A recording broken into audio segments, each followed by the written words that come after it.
Hey everyone, welcome back to the College Algebra playlist. In previous videos, we took a look at several different types of equations. Alright, so in this video, we're ready to move on to inequalities. Alright, inequalities are pretty interesting, so let's dive into it. Okay, here we go. Inequalities. The first thing we should do is compare and contrast equations and inequalities. Alright? An equation is a statement asserting that two quantities or expressions are equal, and it's indicated by an equal sign. All right? So here are some examples of equations, right? We've seen these before. Okay? An inequality is a statement asserting that two quantities or expressions are not equal. Okay? So one expression is greater than, less than, greater than or equal to, less than or equal to, or not equal to another expression. All right? Here are some examples of inequalities. All right? Here we just have some constants, right? We're saying 5 is greater than 3. All right, that's true. And then here we have some variables involved, right? In red we have x is less than 9. In green we have y plus 4 is greater than or equal to 10. And in purple we have 12 is less than or equal to w minus 2. And then here we just have 8 does not equal 7. All right, these are all examples of inequalities. All right, let's talk about solving. All right, to solve equations, we use the additive and multiplicative properties of equality. All right, go check out the first video in this playlist to learn more. All right, but basically we can use these properties to isolate a variable that we're looking for. Okay, so for this equation, right, in this example, we want to add negative 1 to both sides. All right, and that gives us 2x equals 4. All right, and then we want to multiply both sides by 1/2. All right, that's the same thing as dividing by 2. All right, the 2's cancel on the left-hand side, and we get x equals 2. All right, that's the solution.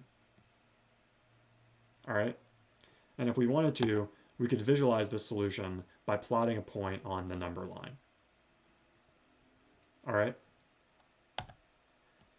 to solve inequalities, we use a different version of these properties. All right, we use the additive and multiplicative properties of inequality. All right, so if we have something that looks like this and we want to isolate x on one side of the inequality, right, we can go through some algebraic steps to get x is greater than 3. All right, and this is a solution set. All right, there's an infinite number of values that are greater than 3. Okay, so when you have one solution, like we did on the previous screen, right, you just call it the solution.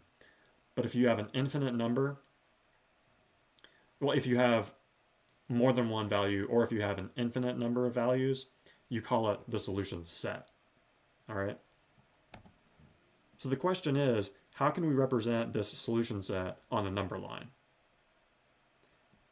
And that question actually opens the door to a few more questions we want to answer. All right? First of all, what are the additive and multiplicative properties of inequality? All right? How do they differ from the equation version? Also, when we solve an inequality, how can we express the solution set? All right? These are the three questions we want to answer. All right?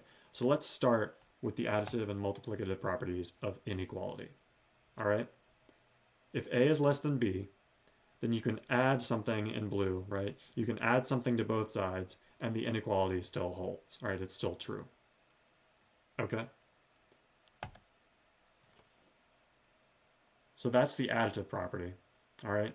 And the multiplicative property says that if you have this inequality and you have some number that's positive, right, c is greater than 0, then you can multiply both sides of the inequality by that positive number, and this is still a true inequality, all right?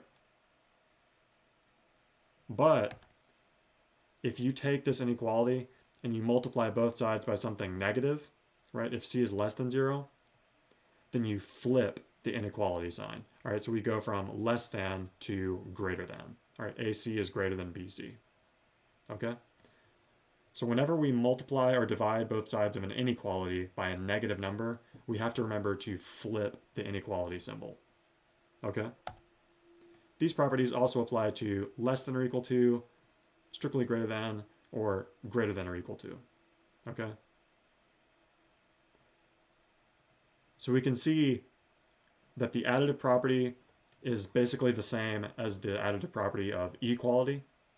All right, but the multiplicative property, it's a little bit different, right? It's a little more complicated. Okay? So let's just remember that whenever we multiply both sides by a negative number, we flip the inequality sign. All right?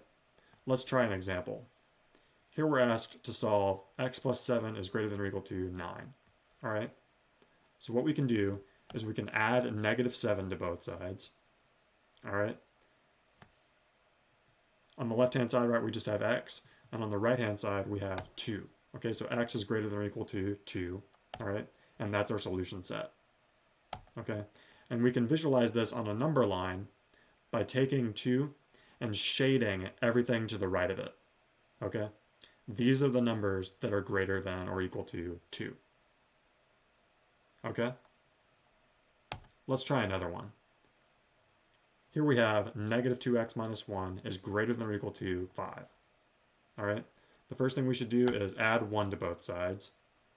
And that gives us negative 2x is greater than or equal to 6. All right? And then we're going to divide both sides by negative 2. All right? And the negative 2's cancel on the left-hand side. Okay? And we have x is greater than or equal to negative 3. All right? Now I just made a mistake here. All right? Pause the video and see if you can find the mistake. Here's the mistake. Okay? When we multiply both sides by a negative number, all right, in this case it's negative 1/2, we flip the inequality. All right? The property says that we have to flip this inequality symbol. Okay? So instead of greater than or equal to, we need to make it less than or equal to. Okay? And we can also visualize this solution set on a number line if we wish. All right, here's what it looks like. Everything to the left of negative 3 is shaded. Okay? Let's talk about expressing the solution set. All right? When we solve an inequality, there are actually 4 ways that we can express the solution set. All right, we can do it verbally, we can create a number line, or we can use something called set builder notation and interval notation. All right, so let's go through these one at a time, and let's use the example x is greater than or equal to 2 to illustrate. Okay? So this solution set, right, we can state it verbally. We can say all real numbers x such that x is greater than or equal to 2. All right, that's verbal. And we can also draw a number line, okay? Everything to the right of 2 is being shaded, okay? So these values are all greater than or equal to 2, okay? And here's set builder notation, all right? It says x such that x is greater than or equal to 2. All right, this vertical bar here, right, this means such that, okay? Also notice that we have these braces here, all right? Braces indicate a set, all right? This is a set of multiple numbers. In this case, it's an infinite number of values. All right? And finally, we have interval notation, which looks like this. We have everything from 2 up to positive infinity. All right? Those are the values that satisfy the inequality. All right? Remember, in math, when we say satisfy, we mean make it true. All right? These are the values that make this inequality true. All right? So here's a diagram we can use. All right, if we have the solution set x is strictly greater than a, all right, that means that a is not included. All right, so we use a circle here at a, and then we shade everything to the right of it. Okay, and in interval notation, right, we read this from left to right like it's a sentence in English. Okay, we have every value from a up to positive infinity. Okay, and this parenthesis here right next to a, right, that indicates that a is not included. Okay? And then here, if x is less than b, we shade everything to the left of b, and once again we put a circle at b to indicate that it's not included in the solution set. All right? And we read it from left to right, right? Negative infinity all the way up to b. All right? Here, we have x is greater than or equal to c. Okay, so c is included in the solution set, so we use a dot. All right, we use a dot instead of a circle to indicate that it is included in the solution set. All right? And in interval notation, we use a bracket to indicate that c is in the solution set. All right? And then over here, right, we have x is less than or equal to d, so we shade everything to the left of d, and we have negative infinity to d in interval notation. All right? So let's use these methods, all right, to report our solution sets in the right way. Okay? Here we're asked to solve and report the final answer in interval notation. All right, most textbooks that I've seen ask the students to report their final answers in interval notation. All right? So let's try this out. All right, we have 3x is less than 6, okay? So we isolate x by dividing both sides by 3, and the 3's cancel on the left-hand side, and we have x is less than 2. All right? Let's visualize this on a number line. All right? Having a number line is the best way to visualize the solution set, and it helps us with interval notation. Okay, we have everything from negative infinity all the way up to 2, not including 2. Okay, so in interval notation, we use parentheses instead of brackets. Okay, so we're indicating that 2 is not included in the solution set. All right, so this is our final answer. All right, let's try one more. Okay, here we have the same directions as before.